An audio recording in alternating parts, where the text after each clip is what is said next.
Was my family joking? I couldn't believe the small amount they mentioned. Just the other day, my phone was buzzing nonstop with calls from my parents. When I finally answered, they started shouting before I could even speak. At first, I couldn't grasp what my dad was saying, leaving me totally confused. Later, I found out they were furious over the money I was supposedly sending. My sister Mira, they claimed, sent them as much as $12,000 each month, while they thought I only contributed a meager 80 cents. But that wasn't true. I had been sending $12,000 every month, just like Mira. You must be lying, they insisted. Mira, with her modeling career, makes more than you. She sends us $12,000 a month. We are so disappointed in you. Mira is so thoughtful, my father grumbled, clearly upset. My mom joined in too, criticizing my lifestyle. Do you think it's okay to just live on your own, splurging your money? Why can't you be more like your sister? She cares about us so much, she sighed heavily. I've always felt that they favored Mira. She was stunning, turning heads wherever she went, while I was often overlooked.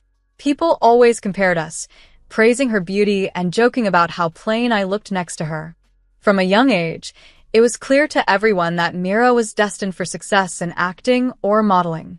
My parents doted on her, always making sure she had the newest, trendiest clothes and enrolling her in any class she wanted. Meanwhile, I made do with hand-me-downs and no classes at all. Mira grew up spoiled and entitled, believing that what was mine was also hers. She'd take my things without asking, and when I protested, my parents would just tell me, "Let it go, Amanda. She's younger. Be a good older sister." They dismissed my feelings so easily, always siding with her. Over the years, this favoritism only got worse. In elementary school, when Mira decided she wanted her room, my parents didn't hesitate to displace me. They moved me to the living room, justifying it by saying I didn't have many belongings and there was enough space for me to sleep. The living room, where I slept among old family portraits, was my new bedroom. Feeling overlooked and undervalued, I eventually decided to stop sending money home, hoping to make a point. I'm Amanda, a 31-year-old working at a food processing company, living with the weight of being the less favored child, while my stunning sister Mira, 6 years my junior, enjoyed the limelight and affection that I never felt from our parents. Despite the cold treatment and harsh comparisons, I carried on, holding on to the memory of my grandparents who had always cherished me dearly. Growing up, my name, Amanda, was chosen by my grandfather during the vibrant spring season when Amandas were blooming. He adored these flowers, and their resilience resonated with him. As a child, I loved sitting on his lap, enveloped in his warmth and listening to his comforting words. "Amanda," he would say, "no matter how tough things get, you can always push through. After the hardships, happiness will bloom again, just like Amandas in spring." These words from my grandfather came back to me often, especially during difficult times. As I grew older, it became evident that my parents treated me and my sister, Mira, very differently. I never really felt at home in my own house. When I expressed my dream of becoming a school nurse and wanted to discuss university entrance exams, my parents immediately dismissed the idea. "We can't afford university fees for you. Think about your sister, Mira. We need to save for her future," they insisted, though financially, we were an average family, not struggling by any means. My dreams were pushed aside to prioritize Mira's aspirations. After high school, while Mira went off to a prestigious university, I entered the workforce, landing a job at a small to medium-sized company a few train stops away from her home. Eventually, I moved out and rented a small studio apartment near work. It was a relief to be on my own, away from the constant comparisons and favoritism at home. Mira, meanwhile, flourished at university and was soon scouted by a talent agency during a shopping trip with friends. My parents were over the moon, constantly talking about her modeling career.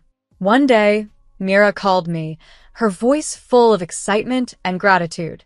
"We owe everything to Mom and Dad," she said. "Let's start giving them $12,000 each month to show our appreciation." The amount shocked me. $12,000 was a lot of money, and while modeling might pay well, I was only making about $6,000 a month at my job. If I agreed, I'd have to cut my expenses drastically, and even then, I'd need to find extra income. Reluctantly, I decided to take on weekend work as a security guard at a construction site. The job paid well, but was physically grueling. Summers were scorching, and winters bitterly cold. Many times, I thought about quitting. Despite the difficulties, I continued, driven by a mix of family loyalty and the desire to not feel lesser than my sister. Deep down, I clung to my grandfather's words, hoping that after these hard times, happiness would once again bloom for me, just like the Amandus of spring. Despite the challenges of balancing a demanding job and certification studies with little sleep, my coworkers showed unexpected kindness. They often bought me drinks and food, realizing the effort I was putting in. I was doing everything I could to save money, cutting back on eating out and other unnecessary expenses, but reaching the monthly $12,000 I promised to send home was still a stretch. Determined to boost my income, I decided to earn a professional certification. I dedicated every spare moment to studying, the days blurring into a fast-paced mix of work and learning. In this hectic schedule, I missed several calls from my parents. When I finally had a moment to call them back, I was met with immediate anger. "You are horrible. What do you think of us?" my father yelled as soon as I answered, with my mother's voice echoing in agreement in the background. Confused, I asked, "What's wrong? Are you talking about the money I send?" I couldn't understand their anger. "Do you know how much Mira is sending? $12,000, and you send just 80 cents. Are you mocking us?" my father accused. "That's impossible. I am sending $12,000 monthly," I replied firmly, shocked by their claims. "Don't lie. Mira earns more than you from her modeling, so she's the one sending us $12,000 each month. I'm really disappointed in you." "Mira is so smart," my father continued, his tone full of disappointment. My mother chimed in, criticizing my lifestyle and accusing me of not caring about the family as much as Mira did. I was dumbfounded and overwhelmed by sadness, unable to articulate a response. It then dawned on me that there had been a huge misunderstanding. Previously, Mira had suggested we keep our contributions anonymous under the pseudonym Rainbow.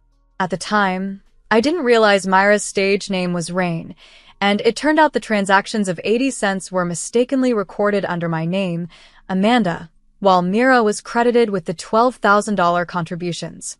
Before I could explain the mix-up, my parents declared they didn't need my mocking 80 cents and hung up. I felt a mix of anger and betrayal towards Mira for not clarifying our arrangement, which left me sleepless and filled with turmoil. Unsure whether to continue sending money, I decided to seek advice from my high school friend, Scarlett, who worked at a consulting firm. Scarlett was known for her capability and reliability, and she always gave frank, just advice. Scarlett was surprised when I requested a sudden meeting. "What happened?" she asked, noticing my distressed expression as we met for lunch. I opened up about the family situation, explaining the misunderstanding about the money. After hearing my story, Scarlett responded thoughtfully, "Are your parents struggling financially? Aren't they still in their 80s? She was also stunned by the $12,000 amount and mentioned, "It seems like they have debts. It's money spent on us." As we continued to talk, Scarlett helped me consider different perspectives and possibilities, offering me a valuable outside viewpoint on an emotionally charged situation. When my sister Mira first suggested that we send money to our parents as a token of our gratitude, I discussed it with my friend Scarlett over lunch. Scarlett looked surprised and offered a comforting perspective. "You say it's money spent on both of you, but you didn't even go to university, right? Isn't it mostly on Mira? And your dad is still working too. There's no need to send $12,000 a month. It's unimaginable that they suddenly need that much money when they've been living just fine so far." Her words made sense, especially when she pointed out that if my parents thought my contribution was just 80 cents, perhaps I should take their hint and stop the payments. "You're too kind, Amanda. You shouldn't let yourself be pushed around," Scarlett advised. Her words struck a chord with me, and I resolved not to be swayed so easily by family pressure. 3 months later, my phone rang incessantly one morning. It was Mira, clearly angry. "Why haven't you been answering your phone all morning? And why did you stop sending money on your own? "What were you thinking?" she demanded, her frustration evident. Overwhelmed by my own life challenges and financial struggles, I felt the weight of her accusations. I had learned from Scarlett that Myra's so-called financial contributions were more about maintaining her pride and our parents' extravagant habits rather than necessity. Scarlett, who was also an acquaintance of a friend of Myra's, had been discreetly gathering information for me. She discovered that Mira frequently splurged on clothes and cosmetics, complaining to her friends, "My big sister is my source of funds, so I rely on her money." Lately, I've been struggling because I don't have money for my sister. I might have to cut back on facials and cosmetics for a while. It also came to light that my mother was indulging in luxury brands, and my father was not working but gambling. Supporting their wasteful lifestyles with my hard-earned money felt absurd. "Do you think I don't know Dad is working, so my money isn't needed, right?" I confronted them. A week later, my parents approached me after the $12,000 monthly payments had stopped. They had finally talked to Mira, who, through tears, admitted that she hadn't been making nearly as much as she claimed and that she was a burden on her modeling agency. Despite her cute appearance, she lacked talent in singing or dancing, which hindered her success in the entertainment industry. Her modeling gigs were sporadic and low-paying, often for inexpensive online catalogs. The truth of her situation led to a sharp turn in my parents' attitudes. "We've been strict with Mira. You don't worry and continue sending money as before," they said, unapologetically demanding the 3 months of payments I had withheld. Their audacity astounded me. They even added, "We've prepared for 3 months, so please deposit it when you can. You are reliable after all." Their unrelenting greed prompted me to question them further about their financial status, something that had been nagging at me. "I heard from Mira that there was some debt. Is that true?" I inquired, seeking clarity on the family's financial matters. "Debt? There's no way. We covered the tuition with your grandparents' inheritance," they responded dismissively. This conversation revealed the deep discrepancies between what I was led to believe and the reality of my family's financial and moral landscape. It became clear that I needed to make decisions based not just on familial obligation but on a fair assessment of the actual needs and the truth behind the requests for money. My father stated confidently that Myra's claims about our parents having debt were simply untrue. "We just need a bit more for shopping," my mother added casually, since they believed my father's salary was sufficient. It was evident that they were managing fine financially without needing any contribution from me. "Why does Amira get a full-time job then?" I questioned, feeling increasingly frustrated with the situation. My father sharply retorted, "Is that how you speak to your own parents? I didn't raise a daughter to act like this." My mother echoed his sentiment. "We don't need a daughter like you if you're going to be like that." Then, they threatened to use the savings that my grandfather had left specifically for me, saying, "We'll just use your grandfather's savings for you. You're no longer part of this family." They expressed their willingness to cut ties over this, which left me deeply shocked and hurt. After they left, I broke down, feeling utterly disposable and questioning my value to my own family. 3 months of silence passed before my doorbell unexpectedly rang. Standing there were my parents and Mira. I hesitated but opened the door, puzzled by their worn and tired appearances, which contrasted sharply with my improved situation. Since they last saw me, I have been working hard, studying diligently to obtain a small business consultant certification, which significantly boosted my salary. Scarlett had helped me land a new job where I was now a team leader, enjoying a fulfilling work life and even considering moving closer to work to a better apartment. "What's with the luxury?" my parents and Mira asked almost accusatorially, noticing my nicer clothes and healthier appearance. "Before you indulge in such luxuries, give us some money," they demanded, pleading for financial help as if entitled to it. They seemed desperate, yet unapologetic about their direct demands. Disgusted with their attitude, I confronted them. "With Dad's and Myra's income, you can live comfortably. What's really going on?" I challenged. Mira, tears welling up, revealed her ongoing struggles in the modeling industry, which were far harsher than she had let on. She had been scouted by another agency and decided to invest a significant sum to join, believing it would kickstart her acting career. Unfortunately, it turned out to be a scam, and the agency vanished with their money, leaving no traces behind. At that moment, someone from a consumer finance company appeared at my door, asking if I was related to them as they had traced my address. It turned out my family had borrowed a large sum, hoping Myra's career would turn around quickly. Furthermore, Mira had been spending lavishly at nightclubs to relieve stress, worsening their financial woes. I was astounded by their reckless behavior and irresponsibility. When the finance agent asked if I was family, I firmly stated, "I don't know these people at all. I have nothing to do with them." It was a harsh response, but necessary to protect myself from the consequences of their actions. This moment marked a definitive break, not just emotionally but legally, from the destructive patterns of my family. After the tumultuous events, my parents found themselves filing for bankruptcy. Their debts were wiped clean, but as a consequence, they had to sell our family home and move into a modest apartment. Despite everything, both of them managed to find jobs through a temp agency and were making ends meet. Ironically, my father ended up working at the construction site where I had previously worked part-time. On his first day, he was greeted with, "Ah, it's the old man. Help me out here. There used to be a young lady here before, but she quit." She worked hard, sending money to her parents. I'd love to see the faces of parents who'd make their daughter work here. My father's expression hardened upon hearing this.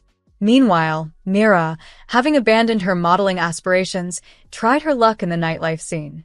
Unfortunately, her self-centered traits didn't sit well with customers, and she was quickly dismissed from various clubs and lounges, eventually scraping by with earnings from a small bar.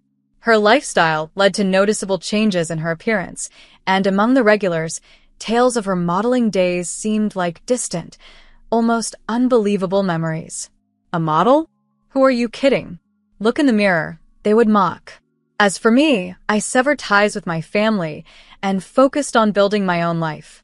6 years later, I found myself at Scarlett's wedding, held in a scenic chapel in Tampa, USA, overlooking the sea.